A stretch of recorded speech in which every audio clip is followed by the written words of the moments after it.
大家好，我是小慧，欢迎您来到我的频道，也非常感谢您百忙之中收看我的视频。今天给大家分享的内容是：你的肾好不好，看指甲就知道。医生，指甲长成这样就要小心了。总听别人说身体好不好，看看自己的指甲就知道。有人因为手指甲出现了异样，前往医院就诊，最后发现了肾脏疾病，这是真的吗？肾不好，指甲还真知道。成都市第三人民医院肾内科苏英博士表示，的确如此，约有 40% 的慢性肾病的患者会出现指甲的异常。在日常的生活中，我们往往忽视了指甲的变化，而这些小小的细节却可能是身体健康状况的重要指示器。特别是肾脏健康，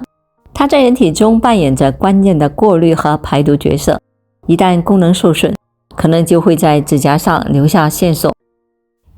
对半甲，慢性肾脏疾病最常见的指甲异常表现为对半甲，其特征表现为近端甲床白色条带月牙呈白色，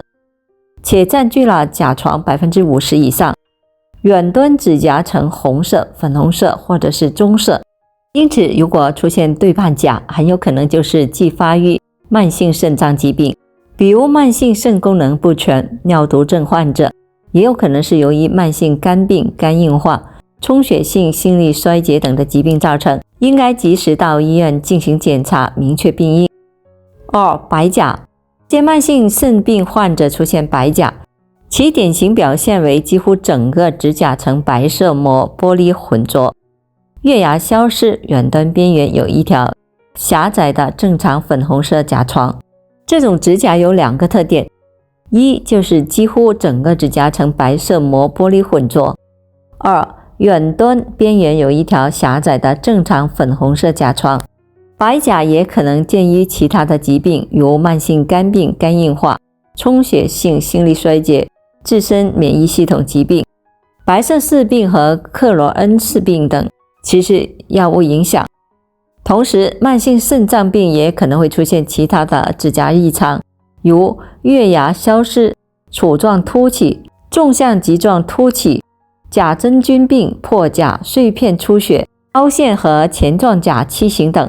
因此，通过观察指甲，的确能够反映患者的健康状态。如果出现对半甲，要高度的怀疑慢性肾脏病；出现白甲，更多的建议肝硬化及充血性心力衰竭；出现杵状指，更多建议慢性缺氧性疾病，如肺心病、肺癌等。肾病是沉默的杀手，身体发出的这些预警信号别忽视，很有可能是肾损伤的求救信号。肾病，尤其慢性肾脏病的特点就是发病率高，中国成人占 10.8%，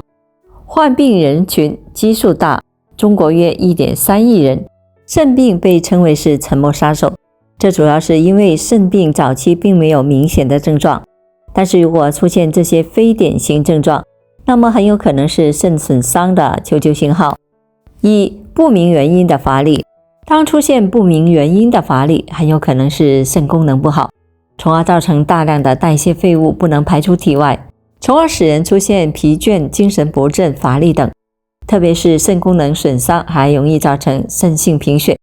这就使人的乏力、疲倦感更加的强烈，严重的话甚至可能会出现四肢酸软。不明原因的食欲减退、恶心呕吐，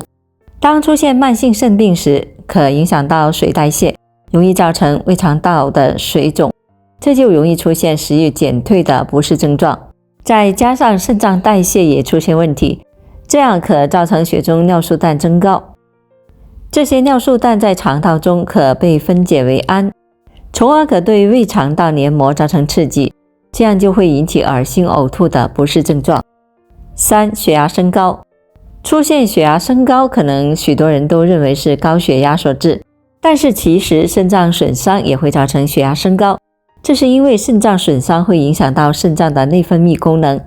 使肾素分泌出现问题，那么血压调节就会出现问题，血压就容易升高。另外，再加上肾脏损伤时，可造成肾脏微血管损伤，这样可进一步的导致血压升高，甚至可出现高血压、肾病等。4. 眼睑以及下肢水肿。肾脏损伤时可使肾脏排泄功能下降，造成水分排泄障碍，再加上尿蛋白的流失，就容易出现水钠潴留，造成大量的水分进入细胞中不能被代谢排出，从而容易造成眼睑以及双下肢浮肿。而且慢性肾病造成的水肿还有一个特别，就是水肿很难消退。如果用手指按压水肿处的话，会出现明显的凹陷，而且难以回弹，这个凹陷久久不散。5. 夜间排尿量明显增多。当肾脏损伤时，可造成肾脏的重吸收功能减退，大量的原尿不能被重吸收，这样就容易造成尿液增多，那么就会使排尿的次数增多，而夜间排尿量则明显增多。6. 出现泡沫尿且不易消退。如果在排尿时出现了明显的泡沫尿，而且这些泡沫尿不容易消失，即使是经过了几分钟之后，这些泡沫仍然存在，那么这也很有可能是尿液中含有大量的蛋白质，从而引起了泡沫尿。当肾脏受损时，大量的蛋白质可以从肾脏中漏出来进入到尿液中，从而改变了尿液的表面张力，于是就形成了不易消退的泡沫尿。7. 血尿。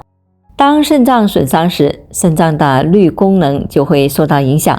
那么红细胞就不能有效的被滤过，从而可使红细胞从肾脏中漏出来而进入到尿液中，这样就形成了血尿。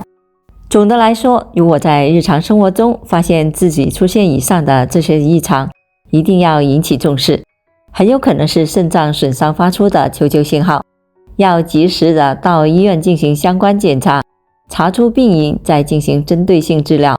但如何保护我们的肾脏健康，医生来支招。日常生活中我们该如何来保护肾脏健康呢？ 1. 要定期体检，早筛查、早诊断、早治疗。肾病常常很隐匿，早期不通过检查很难发现。2. 保持警惕，出现上文说的预警信号，及时到肾脏专科就诊。3. 不滥用药物，很多感冒药、止痛药、抗生素、含马兜铃酸成分的中药都具有肾毒性，盲目使用会造成肾脏损害。4. 管住嘴，迈开腿，养成健康的生活方式。肥胖、高血压、糖尿病、高尿酸、高血脂等代谢疾病均会引起肾脏损害。目前，糖尿病、肾病、高血压、肾病已经成为了尿毒症的主要病因，避免患上代谢性疾病也是保护肾脏的有力措施。另外，鱼虎胆、毒蘑菇等会引起急性的肾衰竭，切记不能吃。5. 多饮水，对有痛风以及肾结石的人群，养成多饮水习惯，保持每天尿量在2500毫升以上，避免梗阻性肾病发生。6. 规律作息，避免劳累、受凉、感冒。劳累和感冒受凉是引起慢性肾脏疾病加重以及进展的最常见的诱因，临床上经常有感冒受凉后肾病复发的案例，大家一定要引以为戒。好了，朋友们，今天所分享的视频内容就到这里了，欢迎大家在评论区分享您的生活经验，也非常感谢您的支持和鼓励，我们下期见。